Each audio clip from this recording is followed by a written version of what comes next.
How do you attract the biggest and best schools in the country in order to play college soccer? I'm the college soccer guy and I help you play college soccer. So, when you think about the schools you've heard of, let's just say it's a top academic Division three, a Bowdoin, a Tufts, a Carnegie Mellon, a John Hopkins, and then you also have the big Division ones, the ACCs, the Big Tens. How do you attract them to you? So the bottom line really is for those top 25 schools, think of those as Chelsea and Manchester United and Manchester City and Real Madrid. Those those teams, not that they don't scout players, but they see who's doing the best in their leagues and they pick them. So it's a difficult place to quote unquote get recruited. Now there's a lot of very talented players, so they still do have to pick them. And if you ask any of the players, and I did an interview not that long ago with some UCLA players, and all of them reached out to UCLA first. On top of that, many of them did go to an ID camp or two of that school to show that that's the school they wanted. But obviously, your ability is a huge piece of this, and that's really judged on your club. So if you really, really want to play at those highest levels, and you're listening to this as a sixth or seventh or eighth grader, then you might have a chance. But if you're a junior listening to this and you're not playing MLS Next for the top MLS Next affiliate, meaning a team affiliated with a professional team, LAFC, LA Galaxy, Minnesota United, this level, then you're in trouble. That's the reality. Now, you have two options. You can go, wow, I'm not going to play at that school. I'm going to quit soccer, which is fine. Or you could say, wow, I'm still really lucky. There's still many college soccer opportunities for me. I'm going to do the next best thing.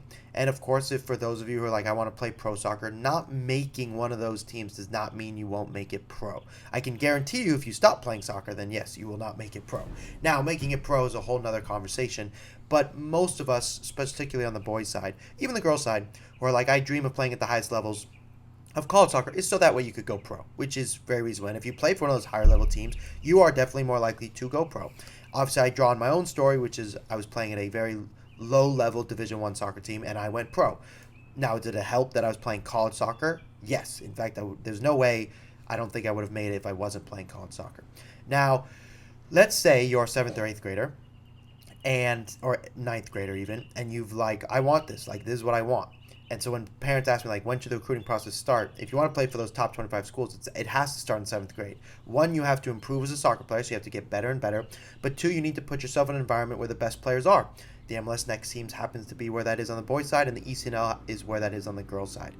There are always exceptions. There will always be exceptions, but you don't want to play those numbers. You want to aim for those levels. So let's say you're playing MLS Next. Let's say it's Bethesda.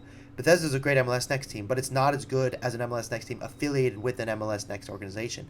Now, those teams are very difficult to become a part of when you're 15, 16, because they rather have the kids they've been developing for 4 to 5 years, which is why the process really does start in 6th, 7th, 8th grade. So I work with 3 students right now who are in 7th, 8th grade to help them play college soccer. And what are we doing? We are messaging the MLS Next teams. We're messaging Barcelona Academy, which is in Arizona. We're going to ID camps for the 7th, 8th, ninth graders. That's what it takes if you're not going to be the best player on the field every single day by light years ahead. You're not, if that's not you, but you're still a very good player, which reminds me of myself and the types of players I want to help, then you do need to go to those middle school ID camps because the coaching staff are running those. And if they recognize you and remember you over and over for many years, that's how you get recruited your sophomore, freshman year, especially on the girls' side. Now, even if you do that, it doesn't mean you're going to get recruited. You could do all that and you still won't get recruited by UW, which happens to be where one of my students who's a 7th grader is going to go to their middle school ID camp. And we messaged them and said, can I come to your high school one? We sent them a highlight video and they said, look, you're very good. We really liked your video. We're not allowed to recruit you. Why don't you come to the middle school camp for the time being? So great. Now he has a relationship with the head coach of UW as a student going into 8th grade. They know who he is. That's a huge deal. And that's what all of you need to do if you're legit about playing at the highest level, at the collegiate highest level. The other thing you can do is record video. Please, please. You just have to record so much video. If you can record lots of video of you for Instagram, for Twitter, but specifically for YouTube, and you say to a coach, here's an every touch video, and you never even ask for their response, but you've been sending them a video, for years on end. They're going to remember your email, they're going to remember who you are, and they're going to give you a real look. And all you can ask for at the end of the day is a real look. You cannot ask them to sign you. Even myself, I'm here to help you through the recruiting process. I cannot make them like you. However, I can increase the chances of them noticing you, which then it comes down to, are you the right fit for them? You could argue, are you good enough? But it's not just about being good enough. It's about finding the right fit. Do they need your position? Do you want to go to them? Do you like the coach? So it's a lot deeper than that. But that's really what it takes if you want to play at the highest levels of college soccer. Now, here's the bummer news slash good news. Let's say you want to play college soccer. It's the exact same thing.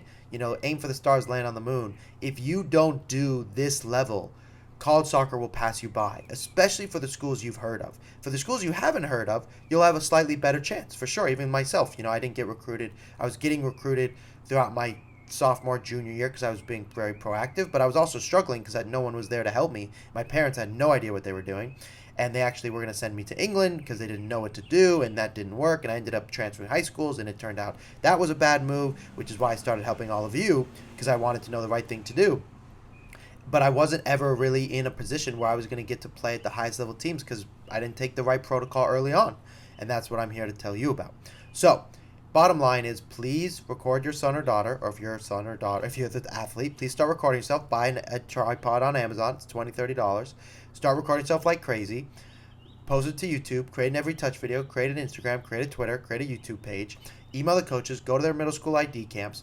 Find your way to the higher level club teams each and every year. MLS Next, then go to a trial for an MLS Next LAFC, etc., etc. Keep going. And if you are told no every single year, guess what? You're going to get a lot better through this process, and then you'll have a very good chance of playing at the highest levels of college soccer that's in your control. Then the rest of it's not in your control. If you want more help, I work with students who are 12 to 13, 14 years old, specifically for college soccer recruiting. Obviously, for those students who are in that mindset, must be very, very committed, and actually you do not qualify for a free call. You must pay a fee to have a call with me. It's not expensive in my opinion. It's $50, in which case then we will have a call, because I don't really want to work with kids or parents who don't understand how early you must start. I'm not there to convince you. I know it's the case. So if you are that young, then you can schedule a call with me, and then we could talk about what it looks like to work together to help you through the process. If you're a sophomore or junior, then you do qualify for a free call because you guys need help right away, and I want to help you to get to the best college team for you. There's a good chance you're not going to be playing at the top level schools. You'll probably be playing at a Division 1 school, Division 2, Division 3, but maybe it won't be at the top ones because you started later in the process, and there are consequences to that. I'm here to help you play college soccer, though, and the beauty of what I do is, if we can work together for 3 months very aggressively, I find that even if you are a sophomore or a junior, that we can get very good results because of the way we make your video, the way we write your emails, the way we pick schools, the way we identify ID camps, and what I have you ask the coaches once they start communicating with you helps us speed up the process. If you want more help, give me a call. Links in the bio, and I'll talk to you soon.